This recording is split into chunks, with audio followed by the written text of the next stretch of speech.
अगर आप भी म्यूचुअल फंड्स में इन्वेस्ट करना चाहते हैं और इन्वेस्ट करने की सोच रहे हैं, तब आपको म्यूचुअल फंड्स के क्या फ़ायदे हैं, ये आपको जानना बहुत ज़रूरी हो जाता है। क्योंकि अगर जब तक आप फ़ायदे के बारे में नहीं जानेंगे, तब तक आप इन्वेस्ट करना में आपको रुचि नहीं आएगी। इसीलिए हमें कोई भी काम करते हैं तो इसके फ़ायदे के बारे में ज़रूर जानना चाहिए। इंसान कोई भी काम करता है तो अपने फ़ायदे के लिए करता है। इसीलिए कोई भी काम करने से पहले इसके क्या फ़ायदे हैं और क्या नुकसान है, ये जानना ज़रूरी हो जाता है। तो चलिए, अगर कोई म्यूचुअल फंड्स में अगर कोई इन्वेस्ट करना चाहते हैं और या फिर करने की सोच रहे हैं, तो इसके क्या फ़ायदे होते हैं, ये जानना ज़रूरी हो जाता है। तो आज के इस वीडियो में म्यूचुअल फंड्स के क्या फ़ायदे होते हैं, यही हम कवर कर लेंगे। म्यूचुअल फंड्स में सिर्फ और सिर्फ फायदे के बारे में नहीं जानना चाहिए, बल्कि इसके नुकसान के बारे में भी जानना चाहिए। लेकिन इस वीडियो में मैं केवल आपको फायदे के बारे में बताऊंगा। नुकसान के बारे में मैं नहीं बता पाऊंगा क्योंकि वीडियो लंबा हो सकता है। तो अगर आप नुकसान के बारे में भी जानना चाहते हैं तो आप कमेंट कर सकते हैं, मैं आपको इस पर एक डेडिकेटेड वीडियो बना करके समझा दूंगा। तो चलिए शुरू करते हैं। सबसे जो पहला इसका फायदा है कि इसमें आपको डाइवर्सिटी देखने को मिलता है। जैसे आप म्यूचुअल फंड्स में इन्वेस्ट करते हैं तो इसमें आपको क्या होता है कि आपका पैसा अलग अलग जगह लगता है, एक ही सेक्टर में ही नहीं लगता है। जैसे कि शेयर मार्केट में लगता है, डेट में लगता है, बॉन्ड, सिक्योरिटी, इन सभी जगह आपका पैसा लगता है। इस कारण से क्या हो जाता है कि मान लो कि कभी एक सेक्टर का जो डाउन चल रहा है मार्केट, तो दूसरे सेक्टर का ऐसा नहीं कि डाउन ही चल रहा होगा, अब भी चल रहा होगा। तो इस कारण से यहाँ पर आपको क्या होता है, तो रिस्क बहुत कम हो जाता है। तो आप ये जो है आपको इसमें एक अच्छा बेनिफिट्स देखने को मिलता है।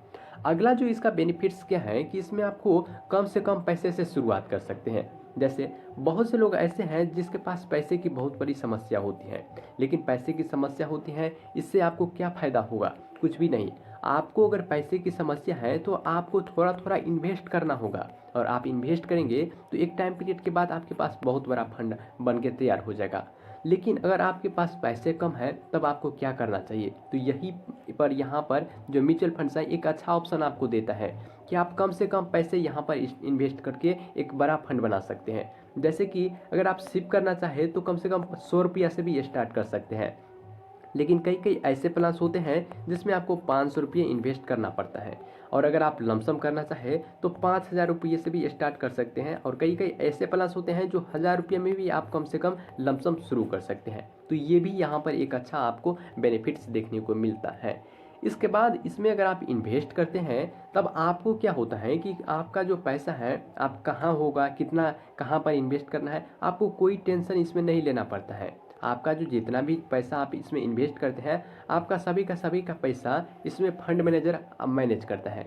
जैसे कि कहाँ पर आपको कितना पैसा बॉन्ड में लगेगा, कितना पैसा सिक्योरिटी में, कितना पैसा शेयर मार्केट में लगेगा, कहाँ पर अच्छा प्रॉफिट आपका पैसे का होगा, ये सभी चीज़ें डिसाइड कौन करता है, तो फंड मैनेजर डिसाइड करता है। और आपको इसमें कोई टेंशन लेने की बात नहीं रहती है। तो ये इसके एक अच्छे फ़ायदे इसमें देखने को मिलता है।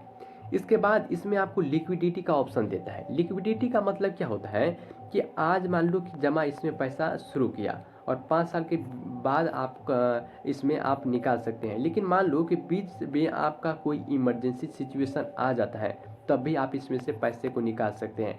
इतना ही नहीं, मान लो कि आज आपने शुरू किया जमा और कल चाहे इसमें से आप अपना पैसा निकालना चाहे, तो ये भी यहाँ पर आपको एक अच्छा ऑप्शन देखने को मिलता है। लेकिन कोई कोई ऐसे प्लान्स होते हैं जिसमें आपको टाइम लॉक पीरियड रहता है, जैसे कि 5 साल का हो गया, 3 साल का हो गया, तो इसमें भी आप निकाल सकते हैं। लेकिन आपको इसमें क्या होता है कि पेनाल्टी देना पड़ता है, और जिस प्लान्स का जो नियम है उसको अगर आप फॉलो नहीं करेंगे तो इसमें आपको प्लान्स पेनल्टी तो लगेगा ही लगेगा। तो ये इसके एक अच्छे बेनिफिट्स देखने को मिलता है। लेकिन ज़्यादातर जो प्लान है इसमें आपको टाइम पीरियड नहीं रहता है, ठीक है।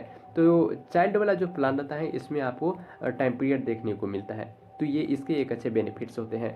इसके बाद जो कई म्यूचुअल फंड्स प्लान ऐसे होते हैं जिसमें आपको टैक्स नहीं देना पड़ता है। और कौन से होते हैं, ऐसा हर प्लान से नहीं होता है, लेकिन कुछ ही प्लान से ऐसा होता है। जैसे कि ELSS प्लान हो गया, इसमें सेक्शन 80C के तहत आपको इसमें क्या होता है कि टैक्स नहीं लगता है, टैक्स से आपको छूट देता है। तो ये इसके एक अच्छे फायदे होते हैं। लेकिन इसके अलावा जितने भी प्लान्स होते हैं इसमें आपको टैक्स लगता है, ये भी बात आपको ध्यान में रखना होगा। इसके बाद अगर आप इसमें इन्वेस्ट करते हैं म्यूचुअल फंड्स में, तब इसके क्या फ़ायदे हैं। इसमें क्या होता है कि आप बहुत ही कम पैसे से शुरुआत कर सकते हैं इन्वेस्ट करना, और एक टाइम पीरियड के बाद आपके पास 1 करोड़, 2 करोड़, 3 करोड़, 4 करोड़ आप पर डिपेंड करता है कि आप कितना इन्वेस्ट कर रहे हैं और कितने टाइम पीरियड के लिए इसमें इन्वेस्ट कर रहे हैं। अगर आप लंबे टाइम पीरियड के लिए इन्वेस्ट करेंगे तब आपका जो पैसा है ज़्यादा फंड बनेगा, और आप कम टाइम पीरियड के लिए करेंगे तो आपका पैसे का ग्रोथ कम होगा। तो इस हिसाब से आप देख सकते हैं।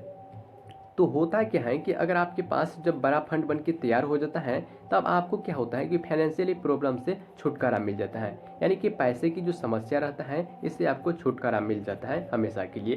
तो ये इसका एक अच्छा बेनिफिट्स होता है, और हर लोग जो फाइनेंशियल प्रॉब्लम के लिए इसमें इन्वेस्ट करते हैं, जितने भी बड़े बड़े लोग होते हैं उनके पास पैसा होता है तो वो म्यूचुअल फंड्स में इन्वेस्ट करते हैं। तो यही कारण है कि अगर आपको जो फाइनेंशियली प्रॉब्लम से छुटकारा पाना है तो आप अभी से थोड़ा थोड़ा पैसा इन्वेस्ट करना शुरू कर दीजिए, चाहे आप कहीं पर भी करें, इससे कोई फ़र्क नहीं पड़ता है। तो कुल मिलाकर इस वीडियो में मैंने आपको म्यूचुअल फंड्स के बारे में बताया कि इसके क्या फ़ायदे होते हैं। तो आई होप कि ये जो जानकारी है आपको पसंद आया होगा, और पसंद आया तो वीडियो को लाइक कीजिए, चैनल सब्सक्राइब कीजिए एंड अपने दोस्तों को शेयर कीजिए। और इससे रिलेटेड अगर आपका कोई प्रश्न है तो आप बिल्कुल कमेंट कर सकते हैं, मैं आपको रिप्लाई करने का कोशिश करूँगा।